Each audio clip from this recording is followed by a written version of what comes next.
The United States presidential election of 1900 returned William McKinley to the White House for a second term and gave the nation a new vice president. Americans were satisfied with the strong economy and America's new stature in world affairs. By all indications, the next 4 years were going to look a lot like the last. But one man was about to change the course of American history, driven either by a radical political philosophy, or a disturbed mind, or perhaps some ineffable combination of both. Welcome to the history of the 20th century.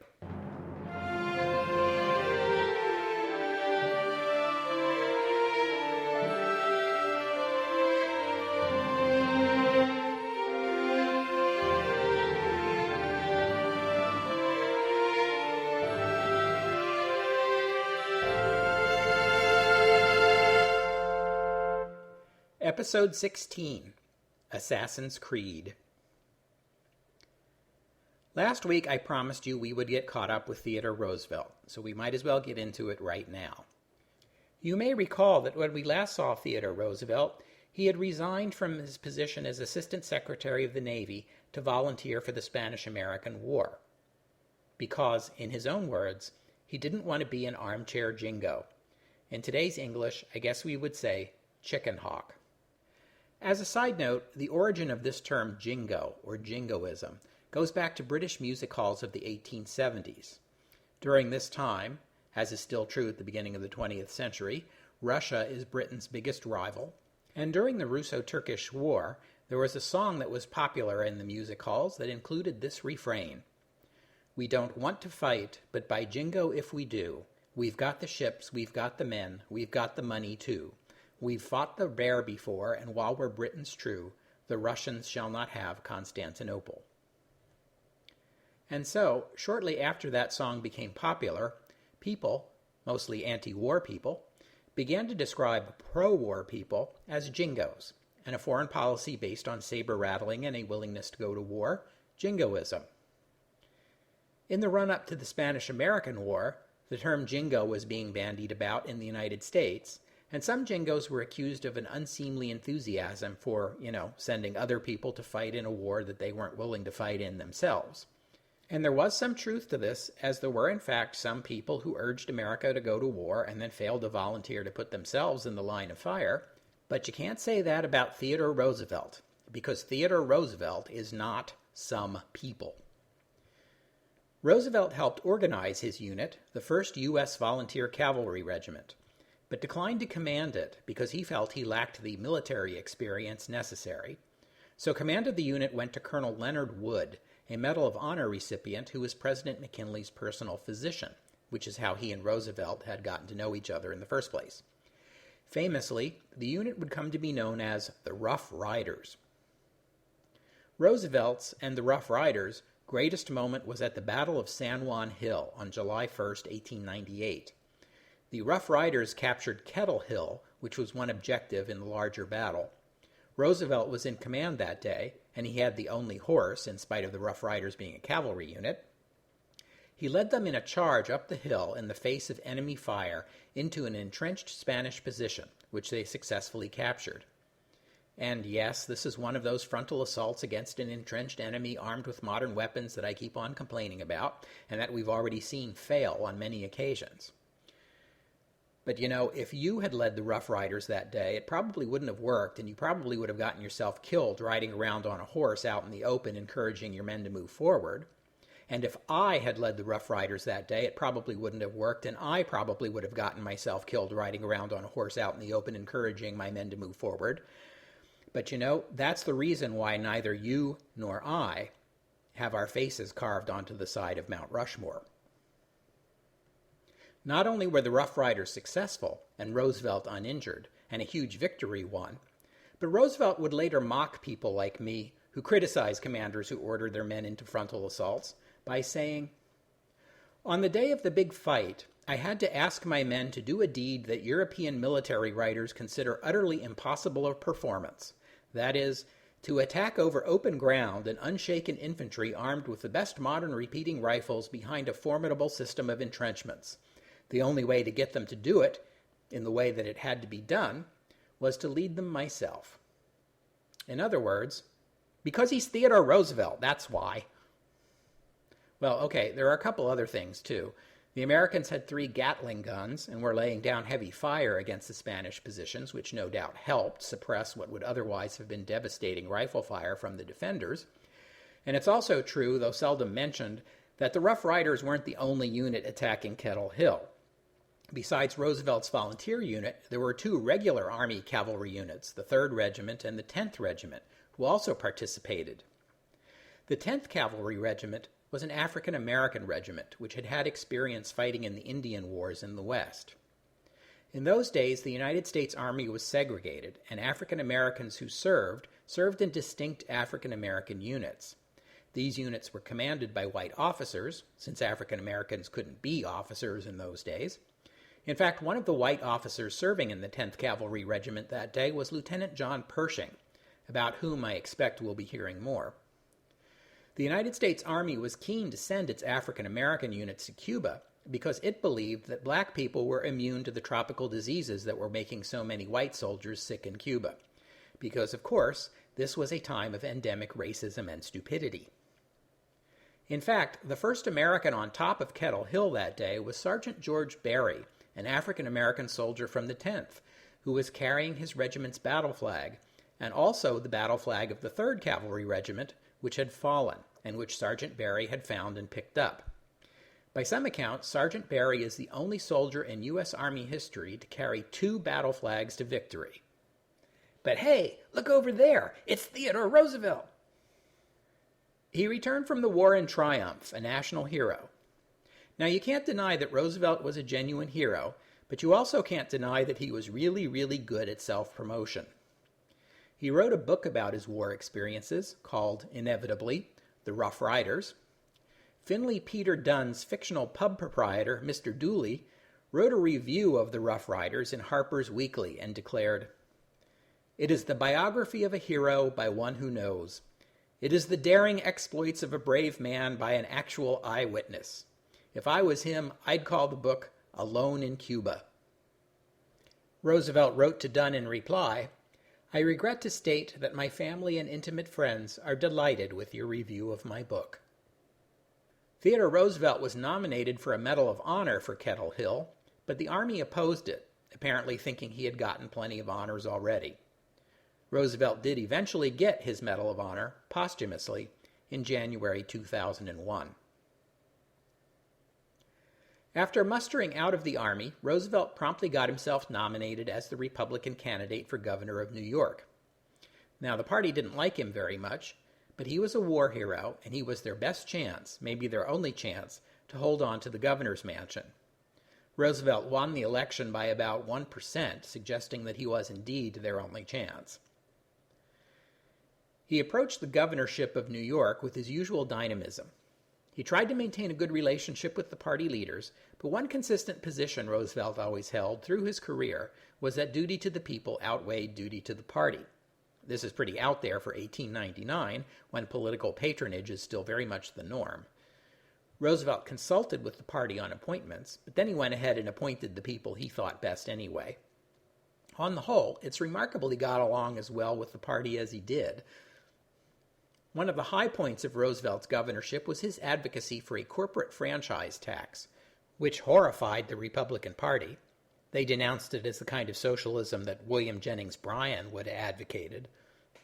November 1899 would see the death of the Vice President of the United States, Garrett Hobart. Roosevelt was happy as governor, although he had doubts about whether he could win re-election in 1902. He would have been interested in an appointment to Secretary of War, although by some accounts the job he was most interested in was Governor General of the Philippines. Roosevelt had helped engineer an American takeover of the Philippines. Now he wanted to see it work, and figured, who better for the job than Theodore Roosevelt? The man who got the job was William Howard Taft. William Howard Taft was born in 1857 to a family that was prominent in Ohio politics. He became a lawyer, and then a prosecutor, and then a state judge. In 1890, President Benjamin Harrison appointed him Solicitor General of the United States when he was 32 years old, making him, still to this day, the youngest person ever to serve in that office. In 1892, President Harrison appointed him to the United States Court of Appeals for the Sixth Circuit in his native Ohio, when he was just 34. It is a remarkable rise for a lawyer and a jurist to the second most respected position in the American judiciary. For those of you who aren't familiar with the American judiciary, there is only one job more important than judge of a circuit court, or to be more accurate, there are 9 of them, and that is the Supreme Court of the United States. Taft dreamed of a seat on the Supreme Court, and that was well known. So when he got a telegram from the President of the United States in January 1900 summoning him to Washington, the first thought that went through his mind was that he was being considered for the Supreme Court. But there were no vacancies on the Supreme Court that Taft was aware of, and no pending resignations, so it was puzzling. He traveled to Washington and met with the president and was astonished to learn that the president wanted him to chair a commission to govern the Philippines. He explained to the president that he had actually been an opponent of annexing the Philippines. McKinley told him that didn't matter. The annexation was now a fact, the job needed to be done, and William Howard Taft was the man to do it. As for the Supreme Court, well, do a good job in the Philippines and we'll see. As for Roosevelt, a movement began in the Republican Party almost as soon as the vice president was laid to rest to nominate Roosevelt as his replacement in 1900. Roosevelt was not especially interested in the vice presidency. He saw it as a dead-end job. He was more interested in the War Department or in Taft's job. But McKinley was not interested in having Roosevelt in his cabinet, and Taft's job was already held by, Taft. So Roosevelt agreed to run for vice president in exchange for a promise that he would be considered for the position of governor of the Philippines after Taft's commission had finished its work. The New York Republican Party was delighted. Roosevelt would be out of their hair for good. But there was logic in Roosevelt as the vice presidential nominee. Everyone knew that the election of 1900 was going to be a rematch of 1896, McKinley versus Bryan. Victory in the Spanish-American War and an economy that seemed to be on the move again after the Long Depression made McKinley popular, but the fact remained that he wasn't an especially gifted political candidate. Also, in those days, presidential candidates, and especially incumbents running for re-election, were not expected to campaign too vigorously. It was considered undignified. Now, obviously, times have changed, and William Jennings Bryan is one of the reasons they've changed. He was a great orator, charismatic and energetic, and not afraid to get out and press the flesh. He's the one who broke the mold. And that's what makes Roosevelt the ideal vice presidential candidate.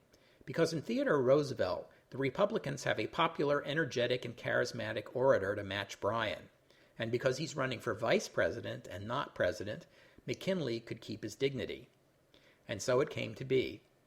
When Roosevelt arrived in Philadelphia for the Republican National Convention, the crowd sang the song associated with him ever since an army band played it at the top of San Juan Hill on the day of his glorious military triumph. Yep, you guessed it.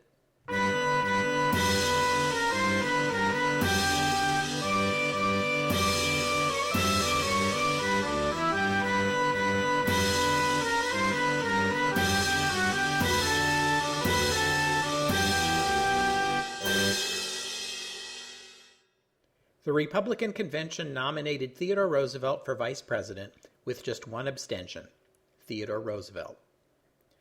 One of the few skeptical Republicans was Mark Hanna, the Ohio political boss who had masterminded McKinley's election as president. Hanna warned that now, there's only one life between this madman and the White House. McKinley and Roosevelt won the election by a larger margin than in 1896. They were sworn in on March 4, 1901, about the same time as Aguinaldo's capture and surrender in the Philippines. Roosevelt chafed in the vice presidency. The job was every bit as insignificant and frustrating as he was afraid it would be. He began telling his friends it should be abolished. On September 2, 1901, at the Minnesota State Fair, Roosevelt gave a speech in which he first used the saying by which he is best remembered. Speak softly and carry a big stick. You will go far. Roosevelt said he was just passing on a West African proverb, but no one's been able to find any record of it before Roosevelt started using it, so it seems more likely he invented it on his own.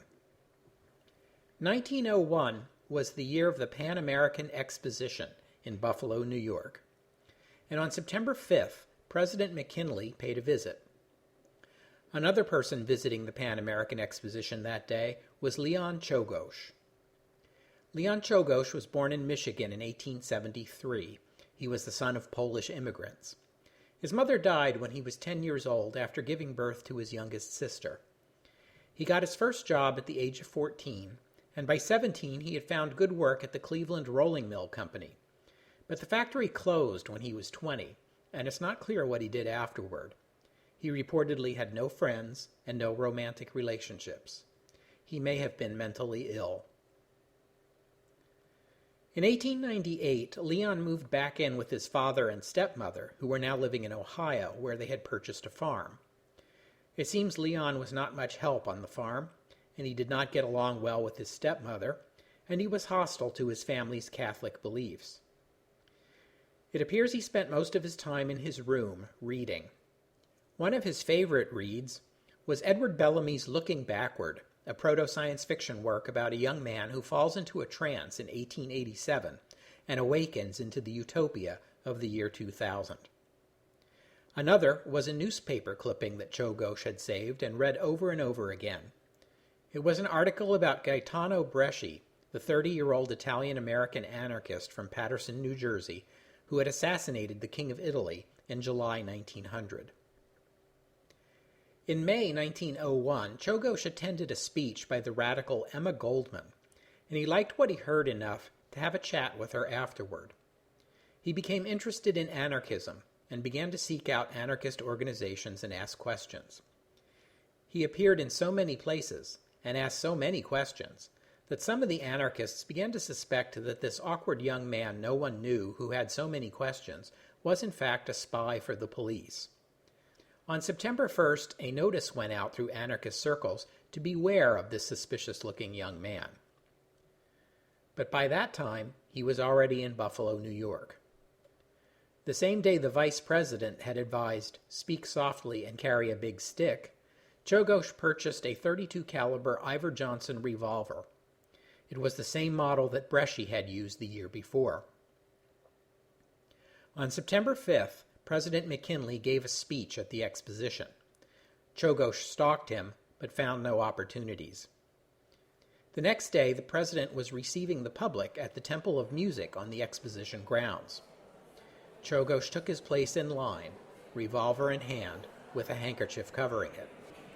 It was a hot day, and many men were holding handkerchiefs in their hands.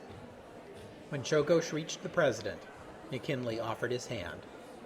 Czolgosz pushed the proffered hand aside and fired 2 shots. The first ricocheted off the president's sternum. The second penetrated his abdomen. McKinley collapsed.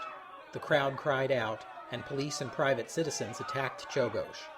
They might have killed him right there on the spot, but McKinley himself intervened, saying, "Go easy on him." They took McKinley to the first aid station at the exposition. The doctor there attempted to remove the bullet, but was unable to find it. There was an X-ray machine on display at the exposition, but as you may recall, by this time experimenters were reporting hair loss and burns and other symptoms associated with X-ray machines, and the doctors were afraid to use it on the president. No one was sure what long-term effect it might have. McKinley seemed to improve at first, and news reports were optimistic. Vice President Roosevelt felt confident enough to take his family off on a previously scheduled camping vacation. But the bullet remained inside McKinley's body, and in an era with no antibiotic drugs, the risk of a fatal infection was always present. A few days later, he took a turn for the worse, and early in the morning of September 14th, McKinley passed away.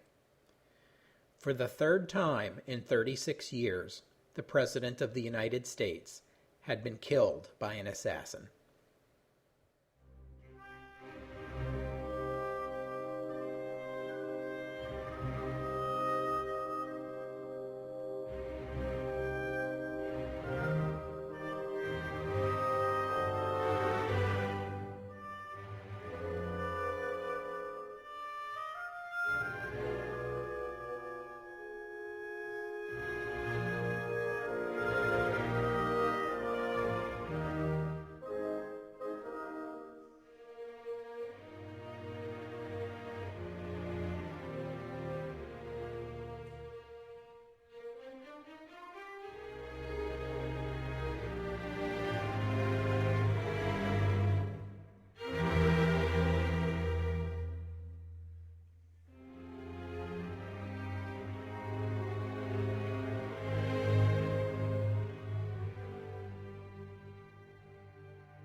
If you've been listening to the History of the 20th Century podcast from the beginning, you've probably already noticed how many times I have had to say, assassinated by an anarchist.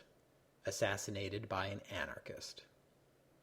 Here's a list of heads of state who were assassinated by anarchists during this period. The President of France, Sadi Carnot, 1894. The Prime Minister of Spain, Antonio Cánovas, 1897. Empress Elizabeth of Austria, 1898.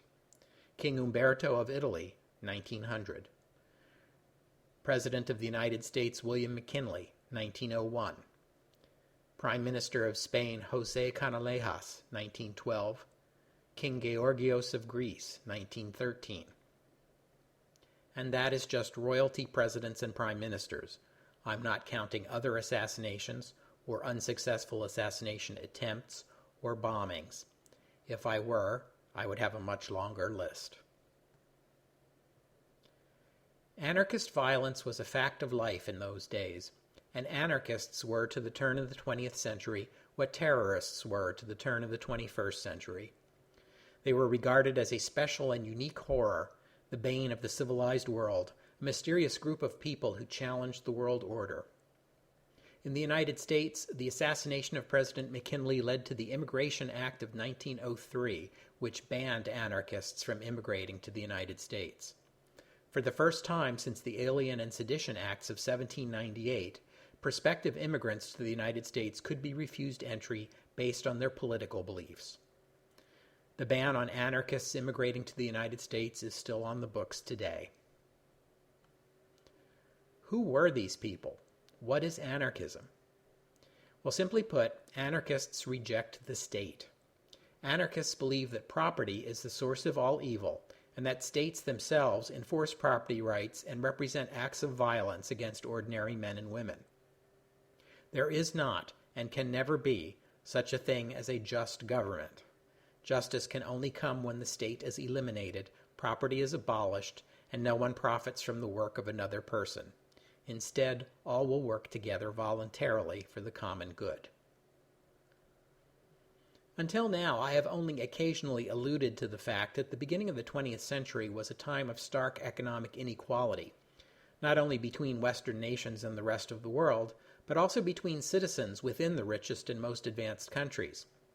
Appalling poverty and deprivation was present even in countries like Germany, Britain, and the United States, let alone less developed economies like Italy and Spain and Russia. The great political debate of the 19th century between conservatives and liberals seemed to have run its course without ever addressing the depredations of capitalism. It is not just that the richest human beings on the planet and some of the most miserable human beings on the planet were living in the same country. It was often that the most miserable were laboring in the service of the very richest, who profited far more conspicuously from their 14-hour days and 7-day weeks than were the people living these lives of endless back-breaking drudgery.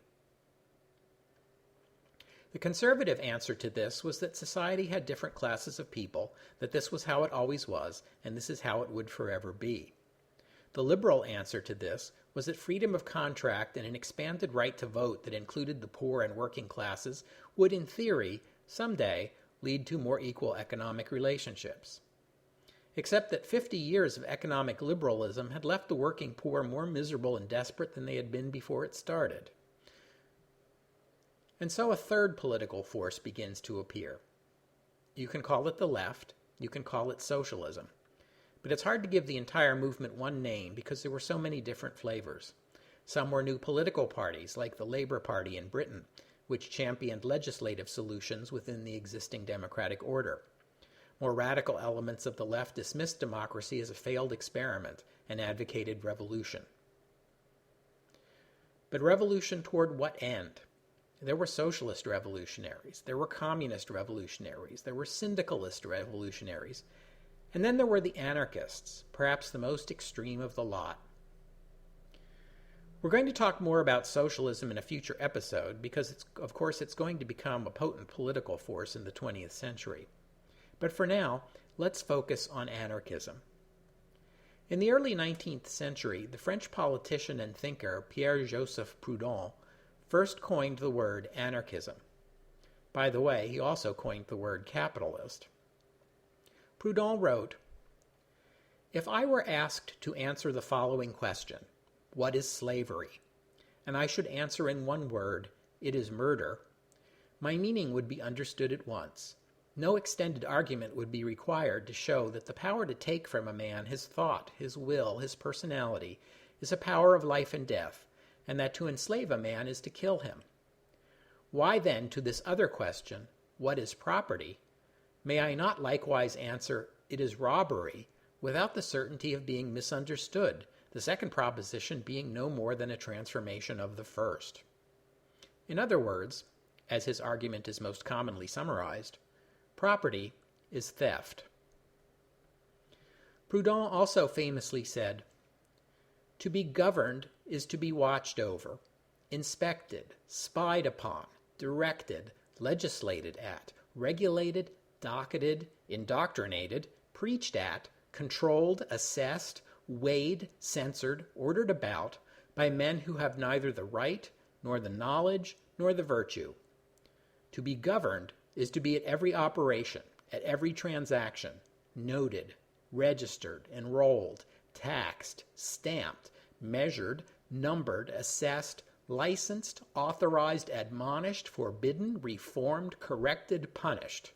It is, under the pretext of public utility, and in the name of the general interest, to be placed under contribution, trained, ransomed, exploited, monopolized, extorted, squeezed, mystified, robbed, and then, at the slightest resistance, at the first word of complaint, to be repressed, fined, despised, harassed, tracked, abused, clubbed, disarmed, choked, imprisoned, judged, condemned, shot, deported, sacrificed, sold, betrayed, and to crown all, mocked, ridiculed, outraged, dishonored.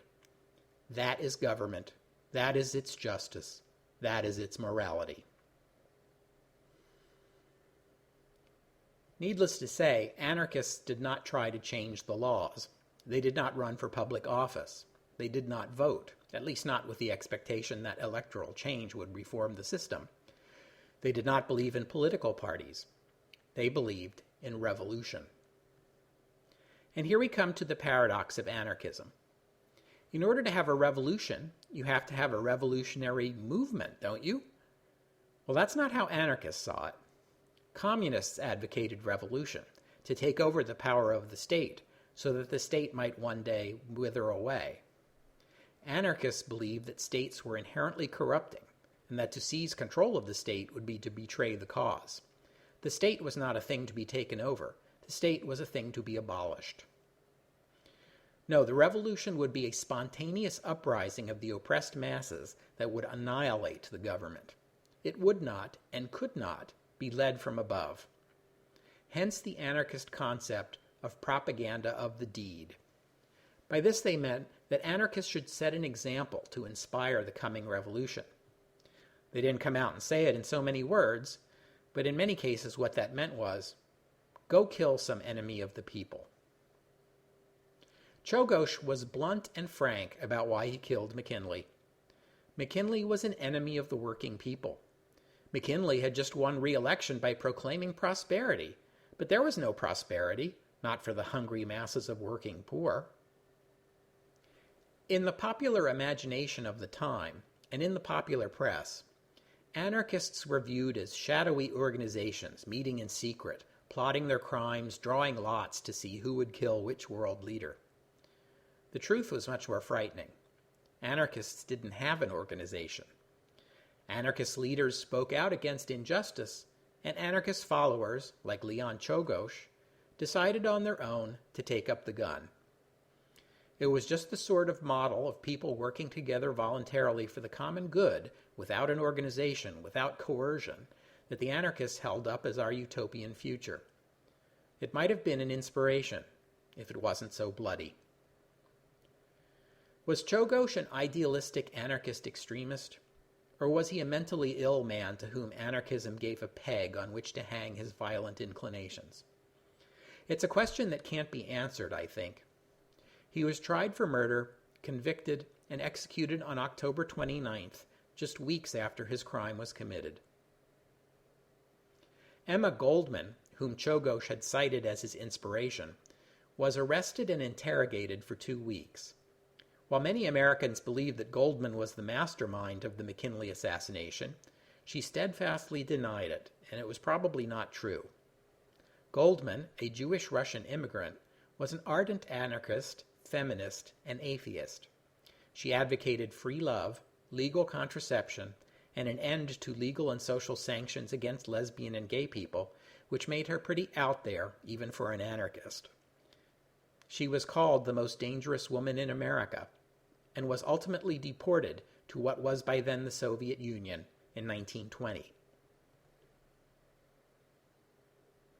We'll have to stop there for today, but I hope you'll join me next week for the history of the 20th century as, I can't believe I'm saying this, Theodore Roosevelt becomes President of the United States.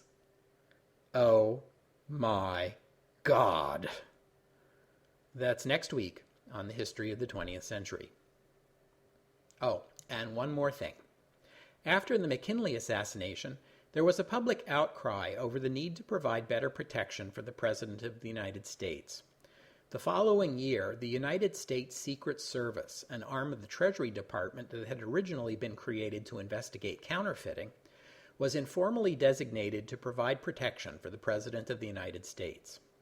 In 1906, Congress passed legislation making this official.